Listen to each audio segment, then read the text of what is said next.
दर्शकों, इस वक्त हमारे समक्ष है डॉक्टर दीप किशन बीसे। आप सर एक डेंटल सर्जन हो। नमस्ते। सर, हम आपसे ये जानना चाहेंगे कि ऐसे जो पेशेंट जिनमें लो इम्यूनिटी है, अनकंट्रोल ब्लड शुगर है, ऐसे पेशेंट में देखा गया कि डेंटल इन्फेक्शंस काफ़ी बढ़ रहे हैं। तो आप ये बताइए किस तरह के पेशेंट्स अपने क्लिनिक में आते हैं, उस बारे में आप बताइए। देखिए, डेंटल क्लिनिक में दांत और मुंह से संबंधित सारे पेशेंट्स आते हैं। जैसे आपका सवाल था कि लो जो इम्यूनिटी वाले हो गए या शुगर वाले हो गए, तो लो इम्यूनिटी और शुगर पेशेंट में या ऐसे पेशेंट्स में मुंह से संबंधित जो आजार है, जो रोग है, वो होने के जो चांसेस है वो बहुत बढ़ जाते हैं। तो ऐसे पेशेंट्स आते हैं और उनमें इन्फेक्शंस हमेशा बाकी पेशेंट के संभावना में ज़्यादा होती है।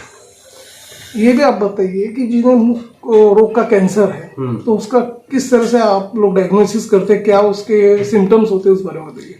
देखिए, सबसे पहले जैसे कोई भी पेशेंट आता है, किसी को जैसे नॉर्मली अपने क्षेत्र में जो सेंट्रल इंडिया का क्षेत्र है, यहाँ मुंह के कैंसर का प्रमाण बहुत ज़्यादा है, क्योंकि कारण है गुटखा और सुपारी का सेवन।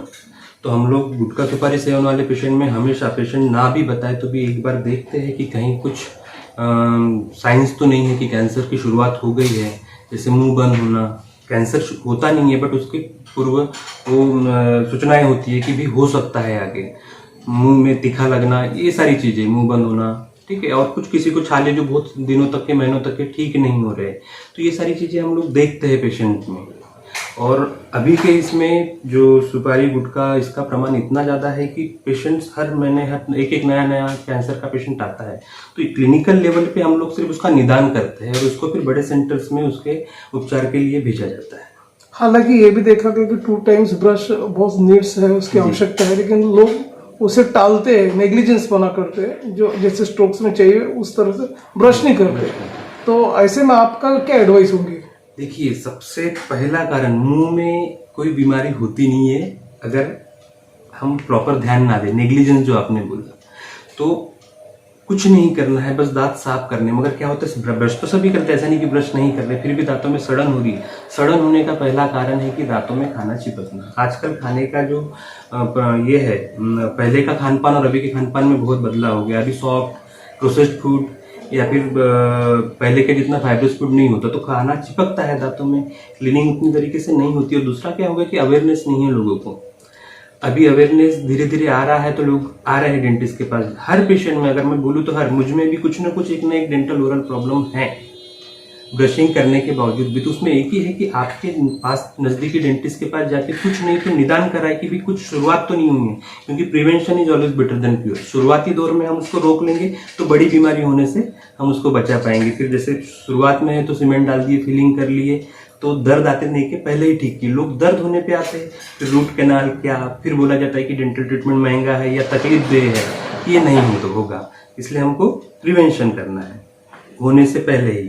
और होने पे तो फिर ट्रीटमेंट करने के लिए डेंटिस्ट है। गम से रिलेटेड डिजीज तो बढ़ते जा रहे हैं। इसमें देखा गया कि पायरिया हो गया या दांतों में कैलकुलस होना, ये आम बात हो गई।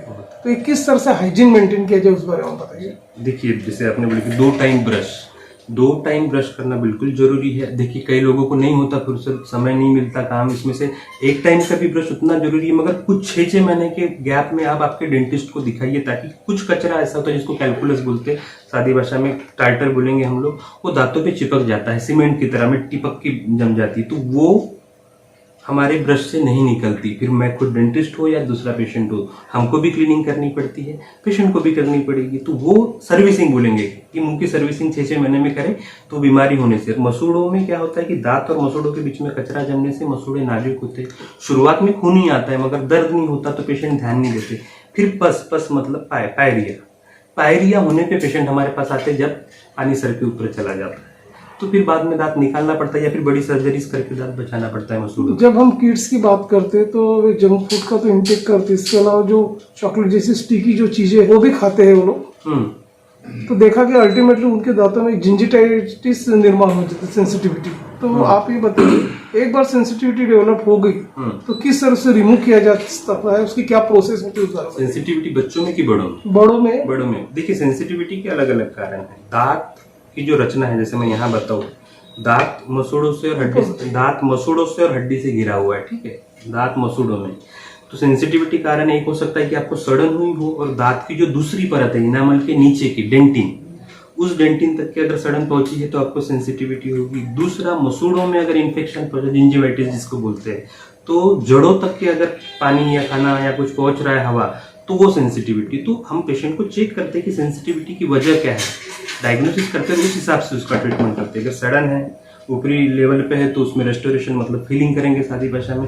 मसूड़ों का कुछ है, जिंजिवाइटिस है, मसूड़ों का इन्फ्लेमेशन या इन्फेक्शन है, तो उसका ट्रीटमेंट करेंगे और इस हिसाब से सेंसिटिविटी टूथपेस्ट बोलो या ट्रीटमेंट करके उनको ठीक किया जा सकता है। अब आप ये भी बताते चले, काफी जो लोग हैं आज भी जो मंजन है, ये नस है, दातून है, इसका सेवन करते, तो उनके जो एनिमल सरफेस पे किस तरह का इफेक्ट होता है उस बारे में आप बताइए। देखिए, दांत की जो ऊपरी परत होती है जिसे एनामल कहते हैं, जो बहुत मजबूत है, मतलब शरीर की सबसे टफ हड्डी है, वो एक विशेष हड्डी है।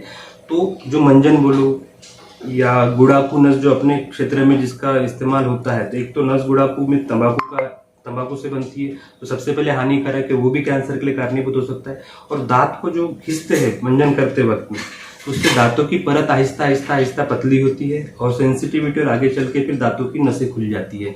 तो मंजन का इस्तेमाल ना ही करें तो बहुत अच्छा है, और उंगली से ना करें, क्योंकि ब्रश और पेस्ट जो भी जो आते हैं, ये उनका जो दांत को घिसने का या पतला कर वो नहीं करते। सही तरीके से ब्रशिंग करे तो हमारे दांत नहीं घिसेंगे। गलत तरीके से ब्रश करना या मंजन करना, ये हमारे दांतों को घिसने का कारण है।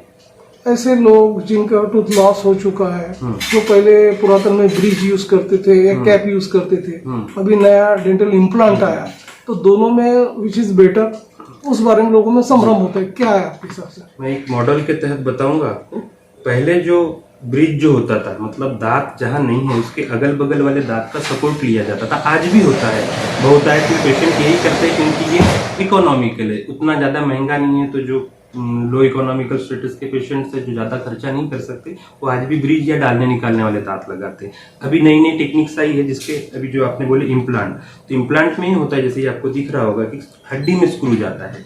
सबसे एडवांस टेक्नोलॉजी है आज के तारीख में, सुरक्षित है, बस थोड़ी सी महंगी है, मगर बहुत लंबे समय के लिए इन्वेस्टमेंट करना है तो महंगी नहीं पड़ती शरीर के लिए। तो हड्डी में स्क्रू डाल के उसके ऊपर दांत लगाया जाता है जहां दांत नहीं होता, और ब्रिज में जहां दांत नहीं उसके आगे पीछे के दांतों का सपोर्ट लेके हम कैप लगाते हैं, और इम्प्लांट में स्क्रू डाल के उसके ऊपर कैप लगाते हैं या नकली दांत लगाते हैं।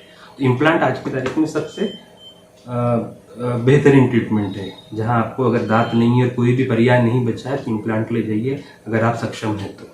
आज के मॉडर्न युग में ये देखा गया कि युवक हो, युवती हो जी, उनको कॉस्मेटिक डेंटिस्ट्री में काफी दिलचस्पी है और कुछ न कुछ कराना चाहते, जैसे ब्लीचिंग है, और विद इन टाइम, ये सारा उनके कॉन्सेप्ट होता है। तो आप बताइए कि किस तरह का अपना कॉन्सेप्ट है ब्लीचिंग का, उस बारे में। देखिए, ब्लीचिंग मतलब एक सिंपल लोगों में भी संभ्रम होता है कि ब्लीचिंग क्या है, विनियर्स है या कॉस्मेटिक ट्रीटमेंट में क्या होता है कि जैसे नॉर्मल एक क्लीनिंग होता है, जैसे स्केलिंग बोलते हैं हम लोग हमारी भाषा में। स्केलिंग के बाद पॉलिशिंग होता है। अब कुछ लोगों में थोड़े से पीले होते हैं तो ब्लीचिंग मतलब व्हाइट करना दांत को, तो कुछ हम लोग केमिकल से जो भी होता है उससे यूज करके थोड़ी ब्लीचिंग होती है, जिससे दांतों में थोड़ा सा एक शेड व्हाइटनेस आता है। ये हो गया ब्लीचिंग का। विनियर्स मतलब जैसे दांतों के ऊपर कैप लगाते हैं, तो विनियर्स मतलब एक क्या बोलेंगे, लेयर लगता है कि उसको और अधिक सुंदर, एस्थेटिक्स बोलते हैं हम लोग जिसे, कि आपकी सुंदरता को और ज्यादा निखारने का काम कॉस्मेटिक डेंटिस्ट्री में होता है। इसके बहुत सारी चीजें, विनियर्स है, लैमिनेट्स है, स्माइल डिजाइनिंग है, आड़े टेढ़े दांतों को ऑर्थो ट्रीटमेंट करके सीधे करना, बहुत सारे पर्याय है।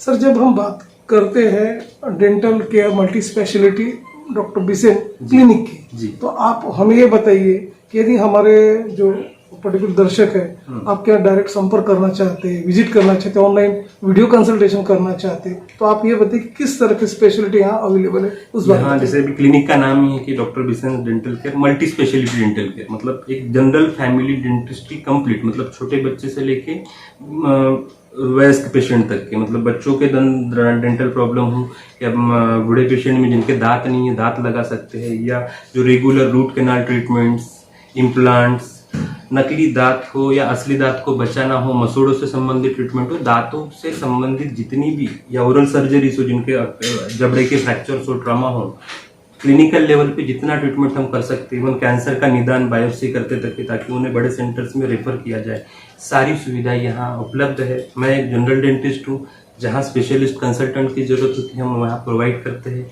प्रोस्थोडोंटिस्ट हो, एंडोडोंटिस्ट हो, स्पेशल केसेस के लिए ओरल सर्जन्स हो, मसूड़ों के पीरियोडोंटिस्ट, बच्चों के पीरियोडोंटिस्ट बोला जाता है, इम्प्लांटोलॉजिस्ट, सब यहाँ पे हमारे इस पे अवेलेबल है। अब लास्ट में आप ये बताइए कि हेल्थी टीथ रखने के लिए किस तरह की लाइफ स्टाइल अडॉप्ट करना चाहिए। देखिए बड़ी सिंपल सी चीज है, हम लोग जो सरल होता है उसके तरफ जाते हैं तो वो तकलीफ देता है। जैसे एक्सरसाइज करना के शरीर को ठीक रखना है, वैसे मुंह को भी है कि हमको सही सही खाना खाना है, सही समय पे खाना खाना है। सिर्फ दांत और मुंह के लिए नहीं, वो सारे शरीर के लिए ही अच्छा है। तो हमको सही प्रमाण में खाना है, सही खाना खाना है। जैसे स्टिकी फूड हो गया, किसी भी टाइम बेवजह नहीं खाना है। एक और वजह होती है एसिडिटी, जो हमारे दांतों को खराब करती है, तो वो खान पान से ही होती है। तो हमको सही हाइजीन रखना है।